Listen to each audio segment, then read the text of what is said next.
27장 12절 23절 12절부터 23절까지 읽겠습니다. 여호와께서 모세에게 이르시되 너는 이 아바림 산에 올라가서 내가 이스라엘 자손에게 준 땅을 바라보라. 본 후에는 내 형 아론이 돌아간 것 같이 너도 조상에게로 돌아가려니 이는 신광야에서 회중이 분쟁할 때에 너희가 내 명령을 거역하고 두물가에서 내 거룩함을 그들의 목전에 나타내지 아니하였음이니라. 여호와는 신광야 가데스의 무리방울이니라. 모세가 여호와께 여짜와 이르되 여호와 모든 육체 생명의 하나님이시여 뭐라고 하는데 한 사람을 이 회중 위에 세워서 그로 그들 앞에 출입하며 그들을 인도하여 출입하게 하사 여호와의 회중이 목자 없는 양과 같이 되지 않게 하옵소서. 여호와께서 모세에게 이르시되 눈의 아들 여호수아는 그 안에 영이 머무는 자니 너는 데려다가 그에게 안수하고 그를 제사장 엘야살과 온 회중 앞에 세우고 그들의 목전에서 그에게 의탁하여 내 존귀를 그에게 돌려 이스라엘 자손의 온 회중을 그에게 복종하게 하라. 그는 제사장 엘야살 앞에 설 것이요 엘야살은 그를 위하여 우림의 판결로서 여호와 앞에 부를 것이며 그와 온 이스라엘 자손 곧 온 회중은 엘야살의 말을 따라 나가며 들어올 것이니라. 모세가 여호와께서 저에게 명령하신 대로 하여 여호수아를 데려다가 제사장 엘야살과 온 회중 앞에 세우고 그에게 안수하여 의탁하되 여호와께서 모세에게 명령하신 대로 하였더라. 아멘. 계승되는 사명과 하나님의 언약. 2차 인구 조사를 통해서 기성세대는 광야에서 다 죽고 새로운 세대가 일어나서 가나안 정복을 향해 전진해 갑니다. 9세대를 이끌었던 모세도 하나님께서 가나안 땅에 들어가지 못한다. 그래서 죽을 것이라고 말씀하시네요. 아론도 역시 먼저 생을 마감했지요. 가나안 땅에 들어가지 못하고 이와 같이 이제 모세도 내가 조상에게로 돌아갈 것이다 이렇게 말씀하고 있네요. 먼저 바라보게 하셨어요. 이스라엘 자손에게 준 땅을 바라보라.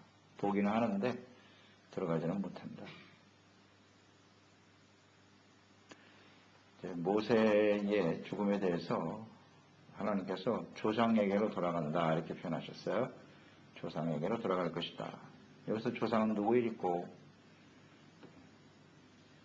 조상은 아브라함, 이삭, 야곱, 요셉을 의미하는 것으로 보여줍니다. 근데 아브라함들은 다 어디에 가 있을까요? 하나님의 나라 천국에 가 있겠죠. 거리로 너도 갈 것이라는 거예요. 내세에 대한 확신을 심어주는 거죠. 그동안 수고했어. 내가 이제 여기서 죽음을 맞이하고 아브라함과 이삭과 야곱이 들어가 있는 그곳에 천국에 너도 가게 될 것이다. 이런 말씀을 하신 거예요. 단순히 죽는 게 아니라 조상에게로 돌아가는 거죠. 그러니까 우리가 하나님의 택한 백성, 언약의 백성들의 죽음이 무엇을 의미하는 것인가? 또 주님을 위해서 부르마라 충성하고 헌신한 종들이 가야 할 곳이 어디인지 아주 분명하게 보여주고 계시네요. 따라서 이 모세의 죽음은 어떤 슬픔이나 절망 이기보다는 소망이고 은혜로 봐야죠. 은혜로 봐야죠. 우리가 내세에 대한 확신이 있는 사람에게 있어서의 죽음은요, 죄의 삭스로 죽는 죽음 말고 이렇게 하나님 앞에 헌신하고 충성하다가 주님 앞에 설 수 있다고 하는 건 영광스러운 일이다 하는 생각을 해봅니다. 분명 하나님께서 조상에게로 간다 그랬으니까 그게 이제 중요한 거죠. 이런 과정을 보면 인간의 삶의 여정, 즉 태어나고 죽는 것도 역시 하나님의 주권, 하나님의 섭리에 들어있구나 것을 알게 되죠. 죽음도 하나님의 뜻에 의해서 결정되는 것입니다. 어떤 사람들에게? 하나님의 택하시고 구원하신 사람들에게 있어서 그리스도 안에서 우리가 구원을 받고 하나님의 귀한 사명과 뜻을 이루며 살아가는 삶의 여정, 이 죽음 또한 하나님의 손에 달려있나이다. 그러니까 거기에 대해서 우리는 걱정할 것도 없고 두려워할 필요도 없고 우리에게 하나님 주신 사명이 계속되는 한 하나님께서 우리에게 생명을 계속 부어주실 것이고 너는 여기서 마감해라. 그러면 또 할렐루야. 우리가 가야 할 곳이 분명하기 때문에 그렇죠. 우리 어제도 묵상해봤잖아요. 슬로보아스의 딸들이 하나님의 나라의 상속에 대한 하나님의 나라를 상속하겠다는 간절한 열망이 있었단 말이죠. 죄에 대한 깨달음, 또 의에 대한 열망, 또 하나님의 나라에 대한 약속의 말씀에 대한 절대적인 믿음, 이런 의의를 추구하는 이런 삶을 가진 사람들은 반드시 하나님의 나라를 기업으로 받게 되죠. 모세는 충분히 그런 자격이 있는 사람입니다. 그렇기 때문에 그 죽음을 선고받았을 때에 그는 뭐 전혀 요동함이 없습니다. 요동함이 없어요. 14절에 보면 모세가 가나안 땅에 들어가지 못하는 이유를 주님이 설명하시죠. 무리바 사건. 하나님의 거룩함을 백성들에게 내가 나타나지 못하고 분노하였다. 자신의 분노를 나타냈단 말이에요. 하나님의 거룩함을 나타내야 되는 거예요. 말로 해서 물이 나오게 하라 그랬는데 백성들의 불쌍함을 보고 모세가 너무 화가 치밀은 거죠. 분노하여 지팡이로 2번 때렸더라. 분노예요, 분노. 이제 하나님의 거룩함을 나타내야 되는데 자신의 분노를 나타냈어요. 백성들에게. 이것이 이제 표면적인 이유가 되네요. 자, 이런 것을 보면 이 분노가 어떤 결과를 가져오는가 하는 것을 우리는 생각하게 돼요. 우리 마음속에 분노가 일어나지 않도록 잘 다스려야 하겠습니다. 야고보서 1장 19절 20절. 내 사랑 형제들아 너희가 알지니 사람마다 듣기는 속죄하고 말하기는 더디하며 성내기도 더디하라. 사람이 성내는 것이 하나님의 의를 이루지 못함이니라. 아멘. 성내는 것은 하나님의 의를 이루지 못해요. 다시 말하면 죄라는 겁니다. 죄. 갈라디아서 5장 19절로 21절 잘 나와 있죠. 육체의 일은 현저하니 분냄이요. 분냄은 육체의 일입니다. 다시 한번 우리가 깨닫습니다. 우리가 상황은 충분히 이해가 되지 않습니까? 모세가. 분을 낼 수밖에 없는 상황은 충분히 우리가 공감할 수 있고 이해가 돼요. 불순종하는 우리 백성들 얼마나 답답하면 화가 나겠습니까? 그래도 그 분노는 결코 의가 아니라는 거. 의가 아니라는 거. 그러니까 우리가 분노를 내면서 자꾸 그것을 합리화시키고 정당화시키려고 하는 아주 나쁜 버릇이 있어요. 다른 사람이 나한테 화를 내면 난 기분이 어때요? 괜히 기분 상하죠? 어떤 이유에서든지 나에게 화를 내면 그래서 당사자인 나는 역시 나도 화가 나요. 그런데 다른 사람이 나한테 화를 내면 기분 상해하면서 왜 나는 다른 사람한테 화를 내면서 정당화시키려고 할까? 이런 모순이 어디 있어요? 말이 안 되는 소리죠. 그러니까 분냄은 어떻게 해서든지 이건 정당화될 수 없는 육체의 일이라는 것을 우리는 분명히 해야 하겠습니다. 분명히 해야 합니다.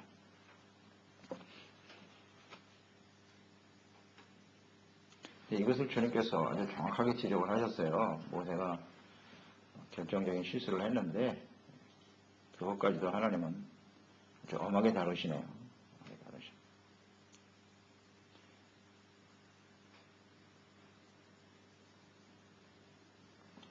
그렇지만 모세가 이런 말을 들었을 때 뭐 이의를 제기하거나 이것 때문에 뭐 하나님 앞에 거슬러서 뭐 반역을 하거나 그런 모습이 있을 수 없죠. 모세는 그냥 겸허히 그 죽음을 받아들이고 있습니다. 자, 모세 같은 사람이 하나님께서 이런 말씀을 벌써 이전에도 하셨거든요. 지금 마무리 단계에서 다시 한번 하시는 건데 이 말씀을 들었을 때 모세는 어떤 반응을 보였을까요? 회개했을까요? 안 했을까요? 회개했겠죠. 당연히 회개하죠. 하나님 제가 거룩함을 나타내지 못했네요. 죄송합니다. 하나님 앞에 서 있는 사람 모세가 이걸 회개하지 않을 리가 있나? 회개했다고 봐야죠. 그러나 이것을 다시 한번 상기시키시는 이유는 회개했으니까 하나님 용서하셨어요. 그렇기 때문에 하나님의 나라에 조상에게로 간다고 분명히 언급하셨고요. 회개하면 돼요. 회개가 안 되는 게 문제지. 그러나 이것을 언급하신 이유는 그만큼 모세와 같은 하나님과 대변하고 하나님의 말씀을 대변하는 사람일지라도 이 분노라고 하는 것 그 자체가 악이다 하는 것을 다시 한번 강조하시는 거예요. 회개하라는 거죠. 철저하게. 다시 한번 묵상합니다. 내가 분내고 성내는 일이 있었다. 그러면 하루를 지나면 안 돼요. 즉시 그날 저녁에 회개해야 됩니다. 네, 아주 나쁜 습성이에요. 자기가 분노하는 것에 대해서 자꾸 정당화시키고 합리화시킨다. 그러면 그 분냄을 더 키우는 거예요. 더 키워요. 상대방이 나에게 어떤 말과 행동을 했을 때 내가 화가 난다. 근데 그런 일들이 계속 벌어지겠죠. 계속 벌어져요, 안 벌어져요? 벌어질 수밖에 없어요. 왜냐하면 상대방이 그렇게 쉽게 변하지 않거든요. 나이가 들면 들수록 그게 변하는 게 아니라 더 고착화돼 가요. 나도 그렇고 상대방도 그렇고 다 그래요. 사람들은 그게 잘 안 변해요. 그러면 그 사람이 나를 화나게 하는 그런 행동과 그 언행들이 말이죠. 이제 좀 어떻게 바꿔보려고 내가 화를 내는 거거든요. 나 이렇게 하면 기분 나빠. 화낼 수밖에 없어. 근데 상대방이 그걸 알고서 바꿔주면 좋은데 그게 잘 안 되거든요. 그럼 또 그런 상황이 벌어지면 또 화내. 또 화내. 그걸 고쳐보려고 이전보다 더 큰 화를 내고 어리석은 짓이다. 그런 일을 해서는 안 돼요. 우리 하나님의 자녀들은. 이스라엘 백성들을 보면 너무 답답하죠. 그러니까 화가 나는 거지. 어찌 그래 믿음이 없노. 상대방이 우리에게 잘해줄 때 화내는 사람은 없잖아요. 잘못하고 뭔가 마음에 들지 않고 올바른 행동을 하지 못하기 때문에 화가 나는 건데 그것마저도 우리는 참고 인내하는 사람이 되어야 하겠습니다. 여기서 깨닫는 바예요. 주님께서 강조하시는 거예요. 절대 분냄은 육체의 일이지 영적인 사건이 아니에요. 회개 잘합시다. 분노하지 말고 절제를 잘해야지. 절제. 화가 나도 딱 절제. 스톱. 예수의 이름으로 스톱을 시키셔야지. 쏟아내면 주워 담을 수가 없어요. 돌이킬 수가 없는 거잖아요. 한번 쏟아내고 나면. 하나님도 보고 있고 마귀도 보고 있고 이거 참 우리가 이런 실수를 정말 하지 말아야 돼요. 하지 말아야 돼요. 절대 분내면 안 돼요. 이거 깨닫게 되고요.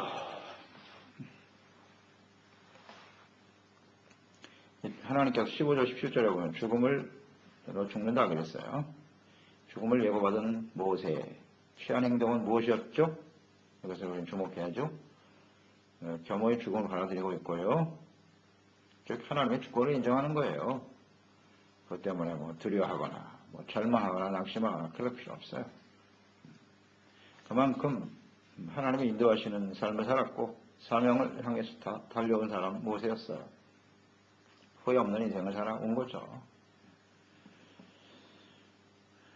죽음까지도 순종하는 믿음의 사람 모세. 이것이 하나님의 택함받고 하나님과 함께 살아가는 사람들의 모습이어야 하는 거예요. 로마서 14장 8절 우리가 살아도 주를 위하여 살고 죽어도 주를 위하여 죽나니 그러므로 사나 죽으나 우리가 주의 것이로다. 아멘. 굉장히 중요한 고백이에요. 우리 이런 인식을 가지고 살아야 돼. 나는 주님의 것이고 우리 소유 자체가 주님의 것이고 주님이 필요한 데까지 정하신 데까지 우리 살다가 주님이 오라 하시면 가야죠. 사나 죽으나 우리가 다 주님의 소유 하나님의 주권 속에 들어있다는 거예요. 그것 때문에 뭐 억울해하거나 절망하거나 뭐 두려워하거나 그럴 필요가 없죠. 이게 참 중요한 자세인 것 같아요. 그러니까 이렇게 적용을 시켜보세요. 자, 우리에게 앞으로 뭐 너 일주일밖에 못 산다. 예를 들어서 병원에 갔더니 사형 선고가 뚝 떨어졌어. 그러면 어떨 것 같아요, 여러분? 다리가 떨리고 막 심장이 떨리고 막 아찔합니까? 그러면 문제가 있는 거예요. 우리 하나님을 믿고 살아온 사람은 그렇게 뭐 흔들리거나 절망하거나 낙심하거나 두려워하거나 그럴 필요가 없어요. 아, 예, 그럼 주님의 때가 되신 거군요. 할렐루야. 후회 없이 가는 인생이 될 수 있어야 되는 거예요. 언제든지 그날을 위해서 준비되어 살아가는 거죠. 그렇지 않나요? 적용을 시켜보세요. 절대 우리에게 죽음이라는 건 두려움의 대상이 아니에요. 절망도 아니고 주님의 때가 되면 가는 거죠. 오히려 할렐루야지 뭐. 이 땅에 우리 미련이 있습니까? 하나님 믿는 사람들이. 다만 아쉬운 건 뭐냐면 내가 아직 해야 할 일을 다 하지 못했다는 거. 근데 이게 아쉬운 거죠. 그것 때문에 이제 굉장히 좀 안타까워하고 하는 것인데, 이 모세처럼 할 일 다 하고 사도바울처럼 달려갈 게 다 달려갔고 내가 믿음을 지켰고, 이게 정리가 안 되기 때문에 마음이 불안해지는 거죠. 내가 이렇게 죽으면 천국 갈 수 있을까? 이 땅에 남은 사람 어찌하겠노? 뭐 생각이 많아. 내가 과연 나의 일을 충성스럽게 다 해왔는가?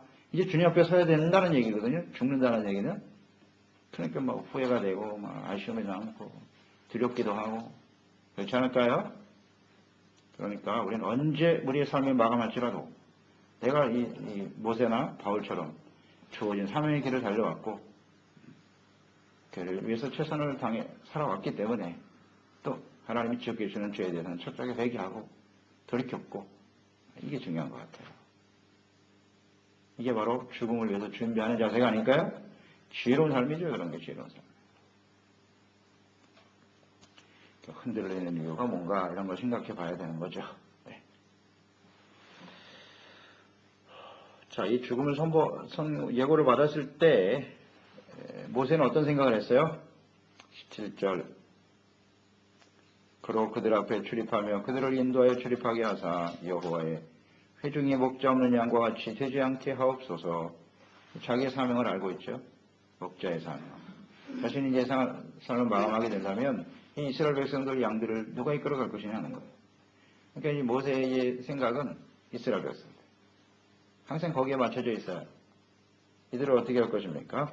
그러니 후계자를 세워주세요. 그래서 저들이 목자 없는 양같이 방황하는 일이 없도록 하세요. 후계자를 생각하고 있잖아요. 계승, 자신의 사명을 계승할 사람들.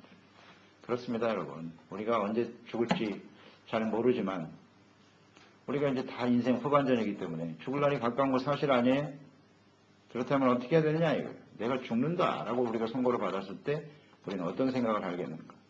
우리의 삶을 어떻게 정리할 것인가? 이런 걸 생각해 봐야죠. 모세는 사명의 계승을 생각했네요. 하나님의 언약을 생각했네요. 이 하나님의 언약과 사명이 어떻게 계승되어야 될 것인가? 아직 가나안 땅 정복이 이루어지지 않았기 때문이죠. 이런 모습을 통해서 우리는 배우는 거예요. 우리 인생 마감할 때 우리는 무슨 생각을 하고 사노? 재산을 뭐 누구에게 어떻게 생각하고 지극히 세속적이고 인간적인 생각만 하고 있다면 사실 그리스도인이라고 볼 수 없겠죠. 우리가 하나님과 함께 인생을 살아온 사람들이라면 어떻게 하면 이 하나님이 주신 이 사명을 우리 후대가 계승해 갈 것인가? 이걸 위해서 기도하게 되는 것이죠. 기도하게 되는 겁니다. 저도 그런 생각을 위해서 항상 기도하고 있고요. 여러분들도 마찬가지예요. 되어야 된다고 봐요. 계승 생각해야죠. 누가 이 사명을 계승해 갈 것인가? 자녀들과도 항상 이런 이야기를 많이 해야 돼요. 너희들이 이제 사역을 계승해 가야 된다. 주님 오신 날까지 하나님 앞에 주신 우리의 사명, 우리 가정에 주신 사명, 우리 그리스도인에게 주신 사명, 이것이 무엇인가를 똑바로 인식하고 이걸 충분히 가르쳐줘야 돼. 어려서부터. 사명의 계승. 먹고 사는 게 전부가 아니잖아요. 우리 그리스도인들은. 죽음이 아름다워야 돼요. 이 모세는 정말 감동적입니다. 이 죽음 앞에서도 전혀 요동하지 않고 백성들을 생각하는 모세의 마음. 정말 하나님 뜻대로 살아온 종이 틀림없구나 하는 생각하게 됩니다. 양들을 옳은 길로 인도하기를 원하는 목자의 심정이 나타나 있고 자신의 사명을 잘 인식하고 살아왔다 이런 것을 느끼게 됐죠. 예수님께서 이 땅에 오셨을 때 예수님이 사람들을 보는 눈이 어떠했느냐, 이 모세의 모습과 같죠. 마태복음 9장 36절 무리를 보시고 불쌍히 여기시니 이는 그들이 목자 없는 양과 같이 고생하며 기진함이니라 그랬거든요. 목자 없이 방황하는 양떼들로 보았어요. 모세가 걱정했던 바로 그 부분이죠. 그래서 예수님이 우리의 참된 목자로 오신 것입니다. 그래서 양들을 위해서 죽으셨고요. 그대로 내버려 두실 수 없기 때문에 보혜사 성령님을 또한 보내주신 거예요. 그래서 성령님께서 오늘날 예수 그리스도 안에서 우리를 이끌어주고 계십니다. 말씀 안에서 우리를 인도하고 계십니다. 이게 아버지의 뜻이에요. 18절 23절에 여호수아를 새로운 지도자로 하나님이 세우라고 하시네요. 이 죽음을 선고받았을 때 모세가 어떻게 반응하는가 이런 것도 하나님 지켜보시는 거예요. 지켜보시니까 역시 모세는 실망스럽지 않죠. 후계자를 생각하고 하나님께 요청하는 걸 듣고 하나님이 흡족해 하셨을 것 같아요. 그래, 역시 모세는 너답다. 그래, 내가 다 준비해놨어. 여호수아를 데리고 와라. 새로운 지도자로 세우시는 하나님.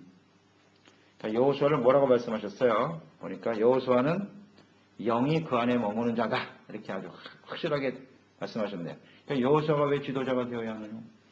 그 속에 하나님의 영이 거하고 계시기 때문이다. 그러니까 하나님의 성령으로 감동되어 성령의 충만을 받는다고 하는 것은 매우 중요한 일이에요. 하나님의 영으로 감동된 사람. 하나님께서 부어주셨겠죠? 그리고 오래전부터 모세의 종으로 세우셔서 모세를 통해 충분히 학습하게 하셨죠. 하나님을 섬기는 일을 또 이스라엘 백성들 어떻게 이끌어가야 하는지, 문제가 생겼을 때는 어떻게 해결하고 해야 하는지 모세를 통해서 너무나 잘 배웠죠. 훈련이 잘 된 사람이에요. 그래서 하나님의 영을 부어주시고 잘 훈련시켜서 하나님의 지도자로 사용하신다. 이렇게 정리가 되죠? 네. 그러니까 하나님께서는 자신의 언약과 뜻을 실현하시기 위해서 필요한 일꾼을 택하십니다. 이건 뭐 하나님의 선택이죠. 택하신 다음에 하나님의 영을 부어주시고 훈련시켜서 세우셔서 하나님의 사명을 계승하게 하십니다. 그래요. 모세가 죽는다고 해서 하나님의 뜻이 끝나나? 그렇지 않습니다. 계승되는 거예요. 그건 하나님의 뜻이에요. 그래서 우리가 모든 걸 다 할 수 있다고 생각할 필요도 없고요. 우리가 이제 그 모든 삶을 마감한다고 해서 아쉬울 것도 없어요. 하나님은 또 다른 사람들을 세워서 하나님의 뜻을 이어갈 것이기 때문에 그래서 우리는 하나님의 나라, 하나님의 뜻, 하나님의 언약, 우리가 해야 할 사명 여기에 집중하면 되는 거예요. 이것을 어떻게 계승할 것인가 항상 생각하면서 준비하는 사람들이 되어야 하겠습니다. 이 하나님의 영이 대단히 중요하단 말이에요. 구약시대에 하나님의 쓰신 사람들은 대부분 다 이렇게 하나님의 영으로 감동된 사람들이죠. 하나님의 영을 부어주셔서. 자, 그러면 이게 원인이냐 결과냐 뭐 이런 거 생각하게 되거든요. 근데 왜 하필이면 여호수아냐? 뭐 절대적인 주권이죠. 하나님의 주권이고. 그러면 여호수아가 처음부터 그렇게 신실한 믿음을 가지고 하나님을 잘 섬겼느냐? 아니면 하나님의 영을 부어주셨기 때문에 그렇게 잘 믿을 수 있었느냐? 뭐 이런 걸 생각하게 되죠. 그럼 뭐 분명한 건 하나님의 주권적 은혜로 가야 돼요. 은혜고 거기에 영을 부어주시고 그래서 하나님의 성령의 인도하심을 따라 감동을 따라 주님께 순종하며 잘 훈련된 사람이 되었다라는 거죠. 그러니까 믿음의 고백을 할 수 있었고 그런데 하나님의 영이 감동돼도요. 하나님의 영이 감동돼도 계속해서 그 삶을 유지하지 못하는 사람들이 많아요. 이걸 조심해야 된단 말이에요. 그러니까 우리가 하나님의 성령으로 하나님 부어주셔서 예수님을 주로 고백하는 걸 할 수 있는 것도 하나님의 영이 아니시면 안 된다 그랬잖아요. 그러니까 우리가 예수를 믿고 예수님을 주로 고백하고 주님을 섬기며 살아가는 것도 이미 하나님의 성령이 우리 가운데 역사하고 있다는 증거예요. 그리고 계속해서 하나님께 기도하고 주님을 섬기고 진실한 모습으로 주님을 따를 때 계속해서 성령을 부어주시겠죠. 그런데 문제는 하나님의 영으로 감동된 사람들이 우리 안에 거주하시잖아요. 그러니까 하나님의 성령님께서 말씀을 통해서 혹은 우리 양심을 통해서 계속 하나님의 뜻에 대해서 가르쳐 주시고 죄에 대해서 책망해 주시고 하실 것인데 하나님의 말씀을 듣고 깨닫게 하시는 것도 성령이십니까? 근데 이거 자꾸 거부하는 거예요. 이게 문제란 말이에요. 이걸 우린 조심해야 돼요. 대표적인 사람이 누구인고? 사울이죠, 사울. 사울 왕이 왕으로 세워질 때요. 처음에 겸손했잖아요. 그가 하나님의 영으로 충만함을 받았어요, 못 받았어요? 사무엘 장에 보니까 성령으로 충만해졌어요. 하나님의 영이 임했다고요. 그래서 예언도 하잖아요. 사울이. 그렇게 하나님의 성령으로 감동된 사람이 나중에 어떻게 됐어요? 귀신이 들락날락거림? 버려졌잖아요. 하나님의 말씀을 버리고 말이죠. 이런 일도 한단 말이지. 그러니까 이걸 우리는 조심해야 돼요. 그래서 하나님의 영으로 충만함을 받고 하나님의 영이 우리 가운데 거하신다고 하는 것은 우리에게 사명이 주어진 것이고 하나님의 나라와 뜻을 이루기 위해서 우리에게 주어진 것이다. 이것을 항상 인식하고 그러기 위해서는 믿음과 순종, 의와 거룩한 삶이 계속 되어져야 한다는 거. 사울과 같이 될 것이냐? 아니면 여호수아처럼 마지막 순간까지 하나님의 영의 인도하심을 따라 하나님 앞에 훈련받고 세워지는 지도자가 될 수 있을까 하는 문제입니다. 그래서 사울의 예를 들었습니다만은 사울과 다윗도 역시 하나님의 영으로 감동된 사람이죠. 그 차이점은 뭐냐? 바로 훈련에 있어요. 사울은 훈련받지 않고 갑자기 왕이 된 사람이고 다윗은 많은 훈련과 시련을 거쳐서 왕이 된 사람. 이 차이. 이걸 잊지 말아야 돼요. 그래서 택하신 하나님의 영으로 감동되어 훈련의 과정을 거쳐 하나님은 필요한 일꾼을 세우신다. 이게 정답이에요. 우리는 훈련을 잘 받아야 되겠죠? 말씀 훈련, 기도 훈련, 혹은 여러 가지 시련과 어려움은 왜 우리에게 주시는 거라고요? 이런 일을 왜 만나게 하신다고요? 그게 믿음의 훈련이에요. 믿음의 시련이에요. 믿음이 있는지 없는지 이걸 보게 하시는 거라고요. 거기서 흔들리면 믿음이 없는 거예요. 믿음입니다. 하나님께 대한 믿음과 순종의 훈련을 잘 받아서 하나님 앞에 쓰임받는 사람이 돼야 되는데 여호수아는 이미 합격했죠. 12명의 정탐꾼 40년 전에 목숨 걸고 돌 맞아 죽으면서도 믿음을 선포했어요. 위기였죠. 다 죽이려고 했으니까 돌 던졌어. 그럼에도 불구하고 무슨 소리야. 하나님 우리와 함께 하시고 우리는 넉넉히 들어갈 거야. 이런 믿음, 사직생의 믿음, 죽고자 하면 산다. 이런 믿음을 가지고 멋있잖아요. 이런 믿음. 그러니까 하나님은 그런 믿음을 우리에게 보시기를 원하십니다. 그러니까 흔들림 없이 하나님께 쓰임받는 정도에 되어야 하고요. 자, 이제 엘라살의 제사장인데요. 온 회중 앞에서 공개적으로 이제 여호수아에게 기름 붓고 안수하죠. 안수하여. 모세가 안수한다는 것은 모세에게 주었던 사명, 능력, 존귀, 이것이 이제 여호수아에게 다 계승되는 거예요. 안수는 계승을 의미하는 거예요. 20절에 보면 내 존귀를 그에게 돌려 이스라엘 자손의 온 회중을 그에게 복종하게 하라. 존귀, 그동안 하나님께 택함받고 지도자로서 하나님 앞에 쓰임받았던 것. 그 존귀는 어디서 온 거예요? 모세의 존귀는 하나님이 함께 하심으로 하나님의 말씀에 순종하고 따름으로써 얻어진 것이 존귀지 모세 자체가 대단한 사람은 아니다라는 거 생각하는 거죠. 하나님이 함께 하시는 사람, 그게 존귀함이에요. 생각해 보세요. 우리의 삶이 존귀해진다고 하는 건 무슨 의미인가? 사명을 잘 감당하고 하나님 앞에 부름받고 그 일에 충성하고 하나님께 쓰임받고 언제나 하나님이 함께 하시고 인도하심을 받는 인생, 이것이 존귀한 인생인 줄 믿습니다. 이거 중요해요. 잘 묵상해 보세요. 어떻게 해야 내가 존귀한 인생이 되겠는가? 세상에서 높아지고 많은 것을 누려야 존귀해지는 건가? 세상 사람이죠. 우리의 존귀함은 하나님께 있어요. 하나님 우리와 함께 하시고 주님의 말씀을 쫓아 사명을 다하는 사는 인생, 이것을 이제 여호수아에게 넘겨주라는 거예요. 하나님의 뜻, 하나님이 세우신 종에게 또 백성들은 어떻게 해야 된다? 복종하라. 복종이 필요하겠죠. 지도자와 이제 따르는 사람들의 관계를 주님이 확실하게 설정을 해 놓으신 거예요. 지도자가 모세가 존귀했던 이유는 그가 철저하게 하나님께 믿음과 순종의 삶을 실천했다는 거죠. 그러니까 영적 권위가 있어야 복종이 되거든요.